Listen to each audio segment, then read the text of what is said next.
Hello, everyone, and welcome back. I feel like I was just on here. Took a blink, and next thing you know, we're already back here. Welcome back to another No Cap Space post-game show where South Carolina hands LSU their first loss of the season. South Carolina fans. Boom was a crazy first comment. That is an insane first comment. Insane. Never forget. But South Carolina fans, if only there was a way you could celebrate this feeling, take all these good emotions and do something with them. If only. Oh, what is that? Code NOCAT15? To get a nice pullover like this from our friends at Home Field at the link in the description below. Would you look at that? What a crazy, crazy coincidence. Folks, this game, there was the first quarter, and then there was the rest of the game. And the fact that, basketball is so crazy, I tweeted this out, basketball is so crazy because, the fact that the first quarter and the last three quarters were a part of the same game is ridiculous. It felt like two different sports. That was crazy. But obviously, South Carolina just stifles LSU, holding them to 56 points in this game and picking up this big-time win, handing LSU their first loss and winning this game 66-56. We had our whole preview show, in case you missed that, where we kind of gave our thoughts going into this game. But ultimately, the big thing was LSU stars versus South Carolina's team kind of as a whole. And Greer, I'm interested in your thoughts, just generally speaking. The difference in the first quarter to the rest of the game. What were kind of the biggest things that stood out to you that really just made the difference from how this game started to how it ended? South Carolina's poise, ultimately. And of course, their ability to get to the free throw line. Yep. So those two things end up being massive difference makers. South Carolina shoots 26 free throws to LSU's 9. Neither of them offensively could really get any rhythm going outside of that first quarter, right? It was pretty nasty on the offensive side for the remaining 3 quarters of that game. But South Carolina went on, 2 or 3 runs after that first quarter and just played incredibly poised down the stretch. You saw their veteran leadership in Bree Hall and Sanaya Fagan, right? Rallying the troops on the court whenever there were small little lapses in judgment. And ultimately, that was the difference maker. Yeah. Yeah, no, I'm completely with you. Breezy was getting their ass a couple times. Breezy was on their ass a couple times. That was funny. But yeah, I mean, I agree with you. Truly, so to kind of get ahead of it, because we were talking before, we thought the reffing was, I was a little bit a home cook with the reffing in that way. There was definitely a bit of home whistle. But LSU absolutely could have won this game. Sure. I don't think there's any doubt to that. Missed layups alone would have probably made the difference in this one. But that ain't what happened. And so looking at it from an LSU perspective in that sense, and the difference from first to the rest of the game, the game was just so much more open. And they had some easy baskets they were just simply just hitting some shots as well in the first quarter, which just became an impossible task for the rest of the time. And South Carolina deserves a ton of credit for that because they locked down and they kind of sat up in their seats and started really locking in on the defensive side of the ball. But LSU, I mean, I don't even know exactly where to point blame, to be honest, on the offensive side. I thought there were times where the stars were forcing it. I thought the others kind of surrounding the big three were disappointing in this game and didn't really do much to help give them any space by any means to operate from a star perspective. But even when it kind of became your turn, my turn between the stars, even the spacing with that, whether it was the timing of the cutting or whatever, there was just no easy baskets whatsoever for LSU. And a lot of it was South Carolina's defense, and they certainly deserve that credit for the way that they locked in this game. But I think a lot of it can also be tied back to just what LSU was doing. And again, you kind of have the missed layups as well, on top of just the actual functioning of the offense, and that's just a recipe for disaster against a team like South Carolina. One thing I kind of want to start off with is this rebounding margin.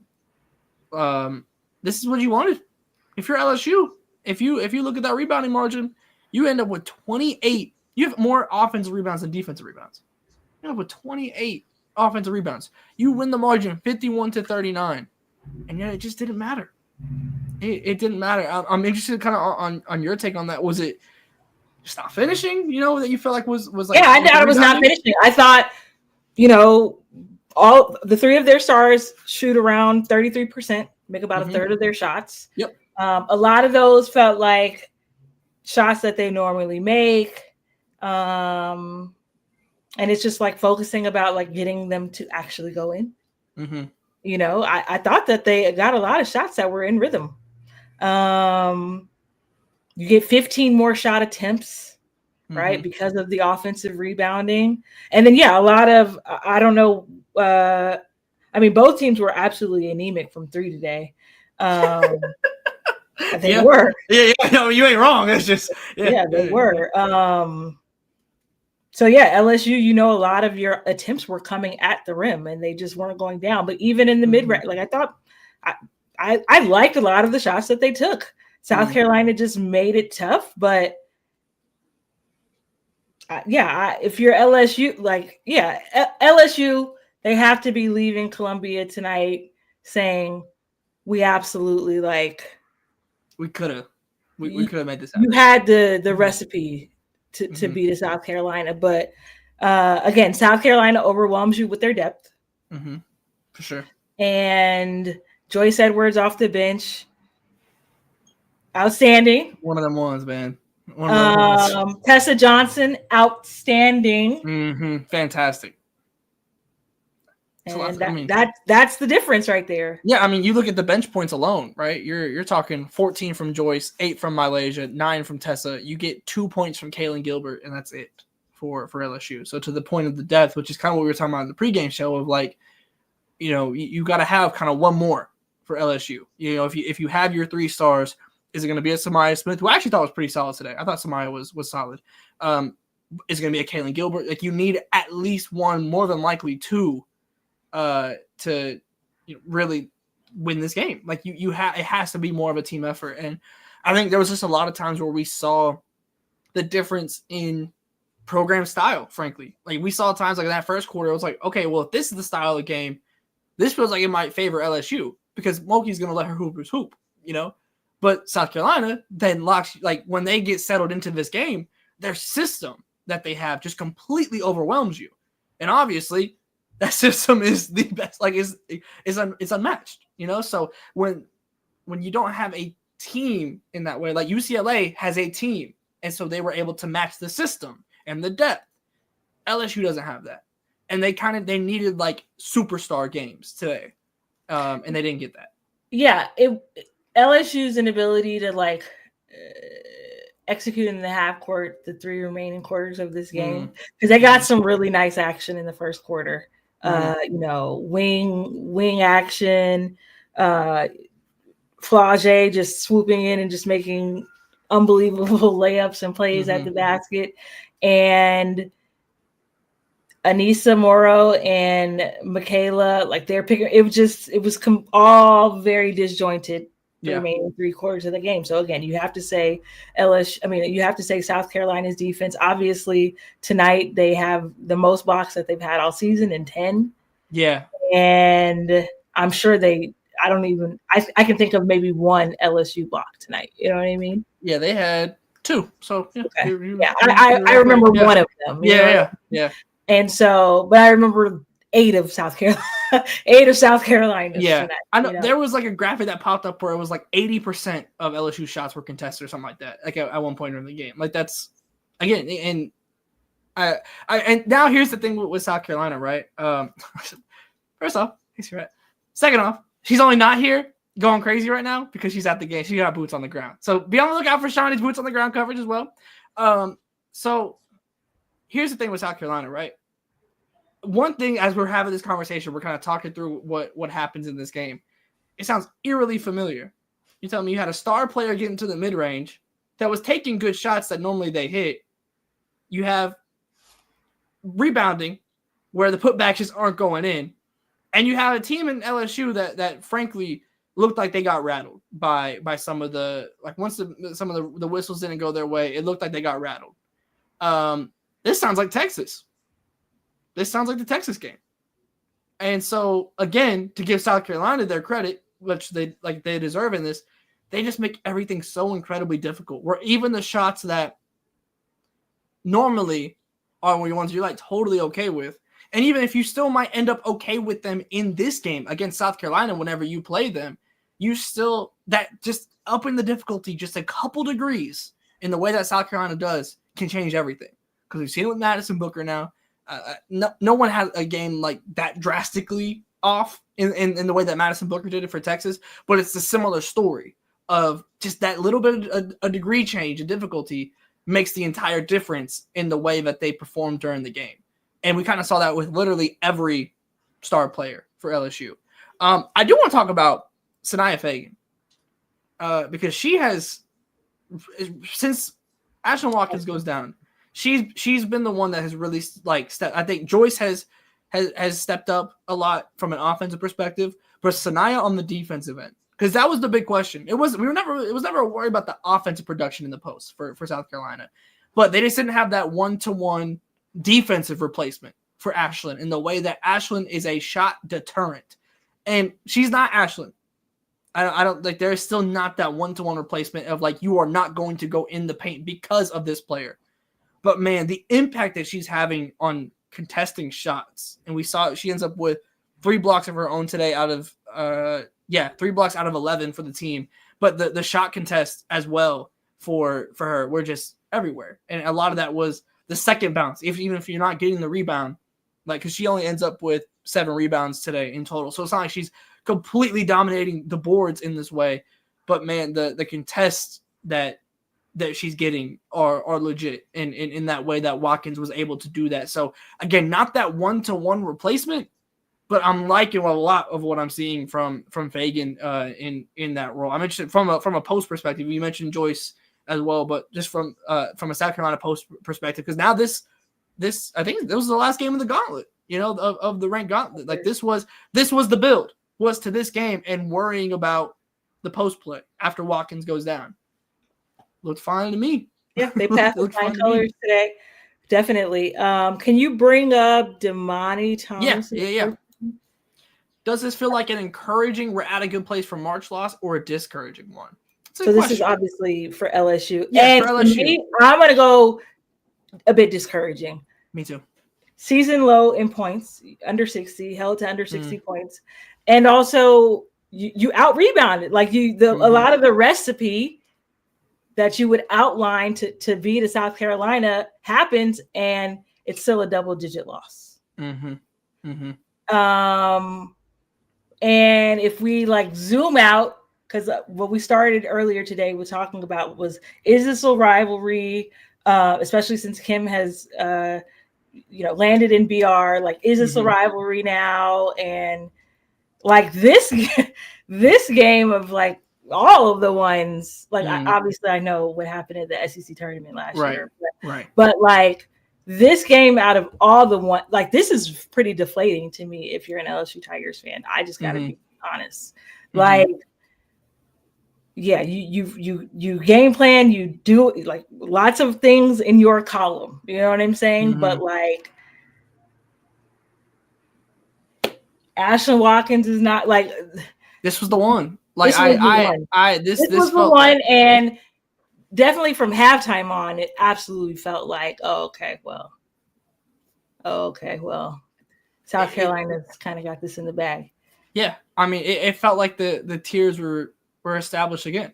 Because it felt like we were talking about in the pregame, and Andrew made the point of the variance in talent is just probably the closest that the two teams have been in a talent wise from since Mulkey has taken over at LSU, and to still feel a lot of the same discrepancies in that way of kind of where the difference was. Like this felt like teams in two different tiers in a quote unquote kind of sorta, for South Carolina standards, for the talent that they're used to, a down year for South Carolina, which obviously a down year for South Carolina is still insanely, ridiculously good. Yeah, only in the fact that they just probably don't have like a National Player of the Year candidate. Like, exactly. Right. You know that's what I'm getting at. Right. Yeah. Mm-hmm. Like that's they just don't have that superstar. But again, if you're LSU, like, you know, South Carolina is the gold standard in the SEC. And so, you know, it's going to take a poised effort.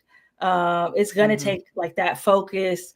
I also say like just the passion, right? Like I personally, I didn't feel it all that much from LSU. Like Flage is always Flage, you know what I mean? Yeah. Like, but like from the other players I got on the court, they didn't necessarily play like they believe they could beat South Carolina.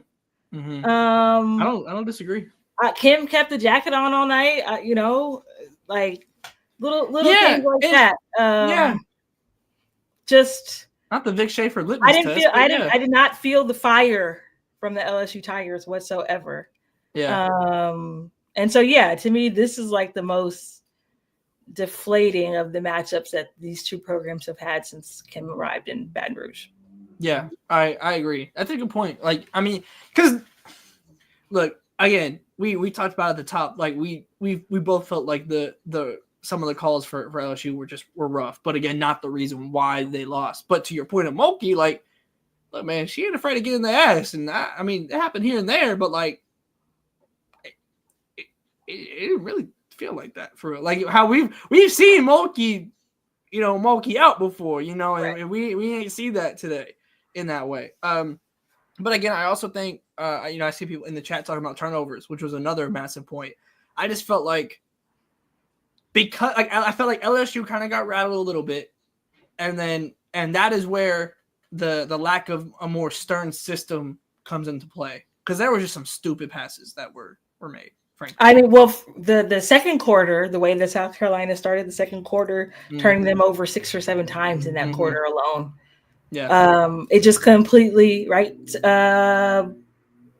LSU scored 8 points in the second quarter today. Yeah. No, it's ridiculous. Like they had about just as many turnovers as they had points. Yeah. It's again, you can't do that. Like, you know, like and several of those, like, and again, like, because I want to strike this balance here where so much of that is South Carolina's defense, but there was, like, I mean, the Raven Johnson, like the inbound steal, right? Or there was some where like they're just throwing, like there was like 3 turnovers where LSU was just throwing and someone's not there, like, and just like whether they were throwing to the corner or cross court or whatever, there was just some bad ones. Like it's not even anything South Carolina is necessarily doing directly. You know, it's purely just LSU not making the passes that they need to make. And again, that's kind of the give and take. You know, like when you have a first quarter style of the in that way of hey, that's hey. Thank you, Q. I appreciate you so much. That's much. Very funny. But actually, I gotta be honest. Sidebar, obviously not related to what we're talking about right now. But Q, specifically you, I was rooting for a Phantom W because I wanted to see Shiny in rare form. Yeah. If you know, you know. But I digress. Keep back. Let's go back to no, that would have been that would have been crazy. But no, that's again, like, just that is the difference. So like when you get into this environment, like, how do you tone it back, you know, or not even necessarily tone it back, because like, but just get under control. At no point after the first quarter, like, it was the first quarter, I felt like both teams were just going back and forth, and that is a game in a little bit more freedom in that way, and the pace of it. That's LSU. LSU can do that, but when it gets down to where South Carolina sits down on defense and dares you to beat them in the half court, then what? And it felt like there was just never any level of answer by any means. And I thought it was interesting too, because every time LSU was coming out of a timeout, they went to the block. There was twice in the second half. You go to Anissa out of an ATO, on the block, you get a bucket. Then they go to Michaela Williams on the block, get a bucket. But never in like the free play of it did they ever go back to that. And there were some times after an ATO where they turned the ball over too. Like there's just again, like even honestly, the 10-point win doesn't even quite tell the story. Because it just was not that. Again, three quarters to one. Yeah, it's 3 quarters to one. It is that simple. It just didn't even feel like a game that LSU got up for beyond the first 10 minutes. No. Yeah, that's very disappointing. Your schedule has been to this point. If you're waiting to bring it in the SEC, then bring it in the SEC. This is the one. This is always the one. Like since Mulkey has been there, this is the one. And still, they have not been able to beat South Carolina. And like again, like I don't think like this was kind of like when it comes to their talent, right? Anissa's going to the W next year. Flau'jae could perhaps like there, and like certain like LSU is doing well in recruiting and everything, but when it comes to like this window, pretty much from when Angel got there to it kind of feels like this year and maybe next year, if Flau'jae stays in that way, like this feels like the immediate window, and if not now, Flau'jae's never beat them, right? That's what I'm saying. So so from Angel's first year in LSU, which was Flau'jae's freshman year when they won the title, but like if not now in this talent window, pretty much until Flau'jae leaves, I don't know when that is. Like obviously there's transfer portal and everything, so that could obviously change. But like just kind of projecting ahead to a little bit, like I don't know when that is. And I like this comment here. In order to beat SC, you got to play your best game. It's pretty much that simple. And LSU was far from it. And again, I don't think South Carolina had their best game today either. But it's simply like South Carolina's not gonna make more mistakes than you. Like pretty much any team. South Carolina is not gonna make more mistakes than you. You have to limit your own. So like it's disappointing. I'm with you. Like it did not feel like this was the game that LSU kind of got up for in that way. Like it didn't feel like, and even like, cause like, even if it's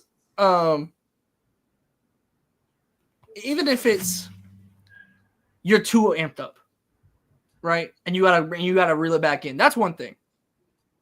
Like that's one thing. And like, I can understand that in a different way. Obviously that's also not good, but I can understand that in a different way. But it wasn't, it never felt like, even in the first quarter, like they, like it was just going back and forth. Like it was good hoops, but it never felt like, oh, like X person is locked in. Like they're going like, like in that way. And again, from a Mulkey team, that's not really what I expect. Like, especially as we've seen some of these past games, like LSU gets up for this game. South Carolina that's what has made it a potential rivalry in this way. It's because both teams get up for this game. And it didn't really feel like that from LSU. Breezy was up from tip. Come on. You know what I'm saying? Hello. So you live to fight another day, but I don't know right now. This is very, very lopsided right now. And again, this to me, for my money, was the least convincing effort that I had seen from an LSU team. I think that's fair. So far in the Mulkey era. Yeah, I don't hate that at all. And I mean, like, not like kind of looking ahead, because so obviously the conversation around LSU is always a non-conference. That is always, like, since Mulkey's been there, that has been the dialogue. And honestly, this year was probably the best non-conference better they had, like in comparison to any other years. And frankly, a lot of those teams didn't do them much favors. Like an NC State is not the Final Four team from last year. Stanford is not the Stanford that we're used to. So when it comes to like LSU did more of their part this year. Still weak to a point, but did their part in the schedule. But ultimately, you play and for Joe, Washington, of course, can't leave them out. But yeah, but now looking forward, right? Because you're an SEC play, you go in to Knoxville, you go and beat Tennessee in a very, very close game, which Tennessee has proven that they can get to those close games. They just have not gotten over that hump at all. You play a close game against Vandy, but you end up getting that win as well. But you pretty much have. I'm thinking about from a seeding perspective going into March Madness now. When it comes to getting those like really big signature wins, you play Oklahoma at home. Oklahoma has been teeter tottery. Okay, I'm just going through the ranked game. God damn! Oh my gosh. Okay, sorry. You play Oklahoma at home. You host Tennessee as well. You play them again. You go play at Texas, and then you play at Kentucky, at Alabama, and then host Ole Miss to end this season. This is LSU's remaining. LSU's remaining. Okay, sorry. Go through it one more time. So you have Oklahoma at home, like just from a rank perspective. Oklahoma at home. You have Tennessee at home. You play at Texas. You play at Kentucky. You play at Alabama. Yeah, I mean, it feels like they're in the 2-3 seed range unless they win the SEC tournament. Simple. Yeah, and like obviously the floor would have to fall out of what South Carolina is doing right now. You know what I mean? Like something crazy, and it just feels unlikely because to your point earlier, this was their gauntlet, right? This was the tough part of their schedule, and they just breezed through with flying colors. So, yeah, it feels like they're in the hunt for a 2 seed, 3 seed, unless 2 seed like pretty solidly. But I agree. They could get got, you know what I mean? Like it could happen. South Carolina feels incredibly unlikely, but SEC tournament. I mean, you also probably have to have like a resounding win in the SEC tournament. So. Yeah, no, I'm with you because I mean, right now South Carolina, they do. So next game is at Tennessee, which we just saw Tennessee play Texas close, but we saw what happened when South Carolina played Texas. So if you're going by the common opponent type of stuff there. But Tennessee is an interesting team just because they shoot so many threes. Or it's like if they have just like an insane night, maybe. But they still have to play at Texas. They host UConn, and then they host Kentucky as well. So again, like at Texas will be an interesting one. I think I think that'll be a way closer game, frankly, in the rematch of that. I still think South Carolina wins it. UConn going and playing at South Carolina. I'm so sorry, Greer. But don't be sorry. That's a tie. I don't think that one's happening either. So, I mean, the South Carolina machine is here. Like again, it's the UCLA loss. Like, and then like I think there was like rightful questions there after the UCLA loss. So I think that there was rightful questions to be asked, and those all got pretty damn well answered since then.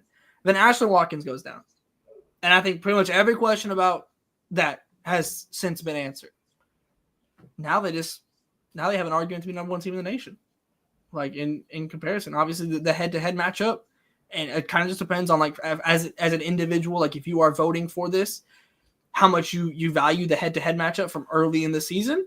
But when it comes to their resume right now, like it's stacked. Like the ranked wins that they have it's stacked right now. So I think there's absolutely an argument to be made. And I'm actually very interested in seeing what the rankings look like in that. I think me personally, I still value the head-to-head. Like if I was the one voting, and kind of just until further notice type thing. But I absolutely expect there to be number one votes for South Carolina. Well, they've been getting a couple for the last few weeks, 2 weeks, 2 weeks, something like that. I expect them to get a few more as well. But yeah, I mean, kind of hard to unseat UCLA right now. Yeah. Because they're running through Big Ten competition right now. They're going to have some top 5 matchups here in the next 3 weeks. Because the last Battle of LA I think is on March 1st or something like that. But yeah, it's about over the next 5 weeks. month and like a week. Yeah. So yeah, but it's funny because Mitchell Becker. I listen. Because if the shoe was on the other foot, this chat would be so nasty right now. I guarantee you. I can say that and take it to the bank. So, Yeah. Like I don't know. I'm kind of ready to stop talking about the Bruins in that way because they're just beating who's in front of them. It's what and they're beating them. last year. Yeah. No, I look. You don't gotta tell me twice. I'm there with you. Like it's like they are, and like UCLA. If you're watching, it's looking better. I thought you were making an impassioned plea to UCLA just now. Okay, no, not to UCLA. I'm saying if you are watching the UCLA games, because like again, they haven't been the biggest matchups, but like they're getting better.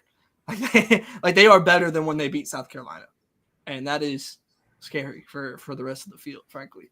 But yeah, any kind of closing thoughts on this? I know I know Shawnee is. I guess Kim Mulkey is taking her time. Is the long and short of it. Yeah, is what I'm hearing for the post-game press conferences. So we were gonna try and get Shawnee back on here, but she is awaiting the media. So we'll have those post-game press conferences for you though, uploaded here.